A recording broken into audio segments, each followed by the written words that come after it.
बढ़ते हैं आगे, बात करते हैं सबसे पहले पार्लियामेंट की। पार्लियामेंट का रवां इजलास है और आज दूसरा दिन है, और दूसरे दिन भी आज हंगामे की नजर लोकसभा का पूरा इजलास हुआ है, लेकिन राज्यसभा में आज बाद सपहर एक बार फिर कार्रवाई शुरू हुई। और कार्रवाई इसलिए शुरू हुई क्योंकि सरकार ने इस बात की हामी भर ली कि कोविड मैनेजमेंट और कोविड से मुस्तलिक मामलात पर जो बहस हिज़्ब इख्तिलाफ करना चाहता है उस बहस को किया जाए और उसका जवाब भी दिया जाए। और बाज़ाब्ता तौर पर चेयरमैन राज्यसभा एन वेंकैया नायडू की तरफ से जब यह ऐलान किया गया तो उसके बाद राज्यसभा की कार्रवाई बाद सपहर शुरू हुई है, जो इस वक्त भी चल रही है। लेकिन लोकसभा के अंदर हंगामा हुआ, फोन जासूसी से लेकर दीगर मामलात आज एक बार फिर रहे और हिज़्ब इख्तिलाफ के सभी जमातों ने एक बार फिर आज एहतजाज किया है। इस बीच तहरीरी सवालों का जवाब भी आया है और एक सवाल के जवाब में आज हुकूमत ने साफ कर दिया है कि इल्लीगल रोहिंग्या माइग्रेंट्स जो हैं, इल्लीगल रोहिंग्या माइग्रेंट्स जो हैं वो कौम के लिए खतरा तो है ही, मुल्क की सलामती के लिए भी खतरा बन रहे हैं, क्योंकि इंटेलिजेंस रिपोर्ट ये बता रही है कि वो बहुत सारे लोग ऐसे भी हैं जो मुल्क दुश्मन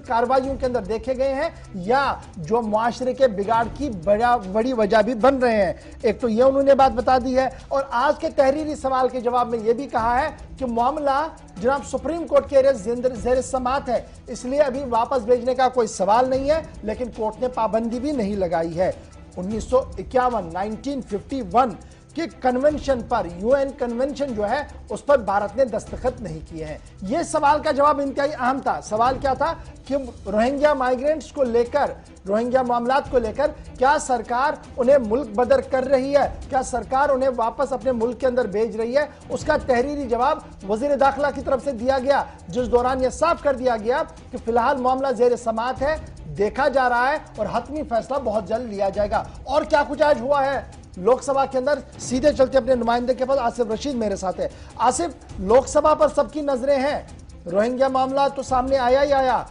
क्या कुछ मुद्दे और रहे और क्या अब 2 दिन बाद यानी ईद के 2 दिन की छुट्टियां भी है, क्या इसके बाद उम्मीद कि कार्रवाई पुरअमन चल सकती है?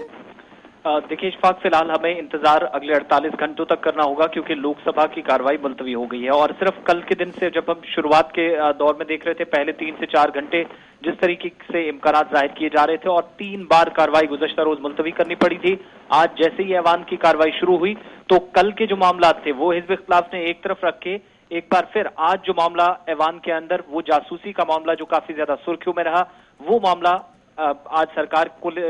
घेरने की कोशिश उस मामले पर हुई है। और इस सब के बीच अब स्पीकर को इस चीज पर मजबूर होना पड़ा कि कल कुछ और मामला थे, डिस्कशन अगर होनी चाहिए थी ऐसे तरीके से तो शायद आज प्लान बी के तहत भी काम होता अगर प्लान ए वर्क नहीं कर पाता। लेकिन उसके बाद कार्रवाई मजीद आगे नहीं बढ़ पाई। पहले सीधे तौर पर कह दिया गया स्पीकर की तरफ से कि 2 बजे तक कार्रवाई नहीं चल पाएगी क्योंकि रखना डाला गया हिज़्ब इख्तिलाफ के लीडरान की तरफ से। दोबारा जब कार्रवाई शुरू होने लगी तो एक बार फिर वही हंगामा, वही शोर शराबा और यहां से भी आगे बात नहीं बन पाई। तो 22 तारीख तक फिलहाल ऐवान की कार्रवाई यानी लोकसभा की कार्रवाई जो है वो मुलतवी कर दी गई है। दूसरी तरफ जहां तक आपने सवालों जवाबों का सिलसिला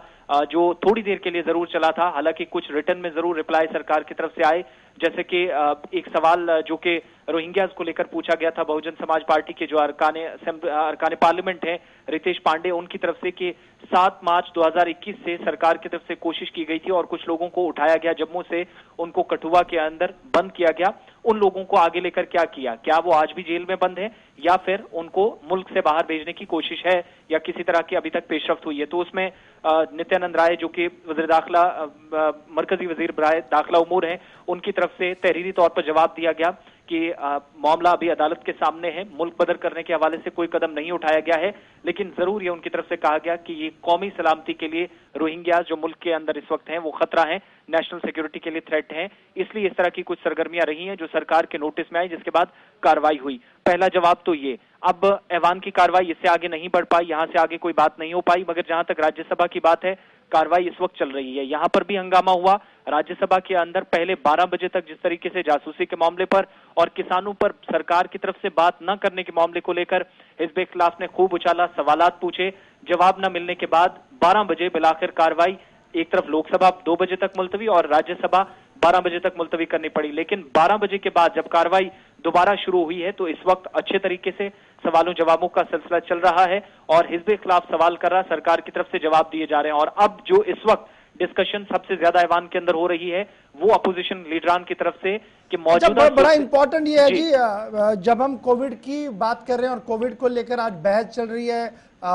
ऐवान बाला में, तो मेरे सामने एक सवाल का तहरीरी जवाब आया है जो वजीर सेहत की तरफ से राज्यसभा के अंदर दिया गया है। कहा गया कि हेल्थ मामला जो है जी ये स्टेट सब्जेक्ट है, ये देखना स्टेट्स ने है और सभी स्टेट्स और यूनियन टेरिटरीज जिम्मेदार होंगी अगर किसी की मौत वाकया होती है। ताहम ऑक्सीजन न मिलने की वजह से कोई भी स्पेसिफिक मौत नहीं हुई है। इस जवाब पर हंगामा तो ड्यू होगा कल।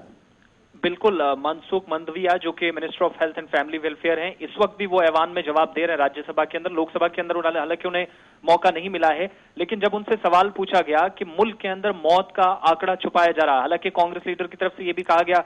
मल्लिकार्जुन खड़गे की तरफ से कि 52 लाख के करीब लोगों की मौत हुई है, लेकिन सरकार ने डेटा मुकम्मल तौर पर अवाम के सामने नहीं रखा है। जिस पर जवाब में यह कहा गया कि मुख्तलिफ रियासतों और यूनियन टेरिटरीज को सरकार की तरफ से एक जिम्मेदारी दी गई थी कि हर दिन, हर हफ्ते, 24 घंटों के बाद और हर महीने सरकार के सामने कितने ऑफिशियल केसेस आते हैं, कितनी मौत कोविड-19 से होती है, वो आप रेगुलर बेसिस पे जारी करेंगे और सरकार की जो गाइडलाइंस हैं उनके मुताबिक आप करेंगे। लेकिन अब से थोड़ी देर पहले सरकार ने दो तरह की चीजें साफ कर दी हैं। प्रवीण पवार जो कि मिनिस्टर ऑफ स्टेट है हेल्थ के, भारतीय प्रवीण पवार, उनकी तरफ से राज्यसभा में एक जवाब यह भी दिया गया कि अब तक कोई भी मौत का आंकड़ा जो छुपाने की बात हो रही है वो नहीं कहा गया। जिन रियासतों को लेकर शक व शुबहात थे, जो पूछा जा रहा था हिजब इख्तिलाफ की तरफ से, उनको दोबारा एक बार मौका दिया गया और वो जो अब तक फिगर जारी हो चुके हैं उनको रिवाइज करके दोबारा आवाम के सामने रखने की कोशिश हो रही है, उस पर काम चल रहा है। लेकिन अब से थोड़ी देर पहले, चूंकि इस वक्त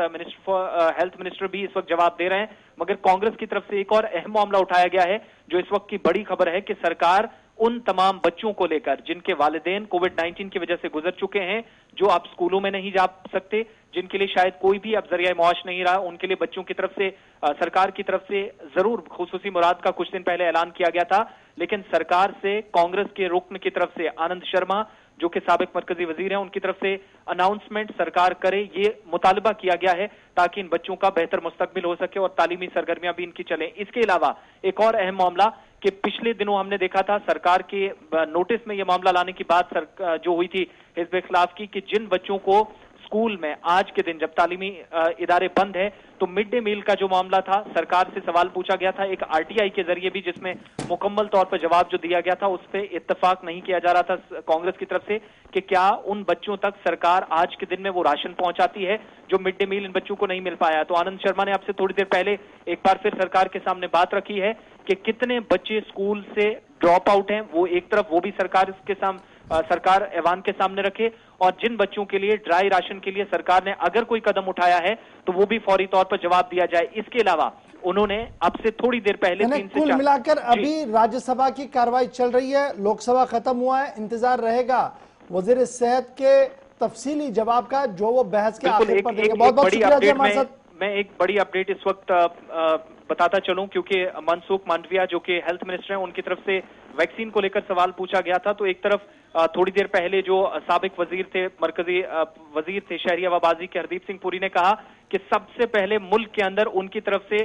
चाइना से आने वाली फ्लाइट्स को बंद किया गया, केसेस को कम किया गया। लेकिन इस वक्त हेल्थ मिनिस्टर उन्हीं सवालों का जवाब दोबारा दे रहे हैं और तमाम रियासतें आजाद हैं, वो अपने तरीके से जितनी जरूरत है उस हिसाब से वो वैक्सीन ले भी रख सकती हैं और रख भी सकती हैं। चलिए बहुत बहुत शुक्रिया आसिफ हमारे साथ ज्वाइन करने के लिए और लोकसभा और राज्यसभा में क्या कुछ चल रहा है उस पर तफसील बता रहे थे। और इस वक्त भी राज्यसभा के अंदर कोविड के मामले पर बहस लगातार जारी है। फिलहाल बढ़ते हैं।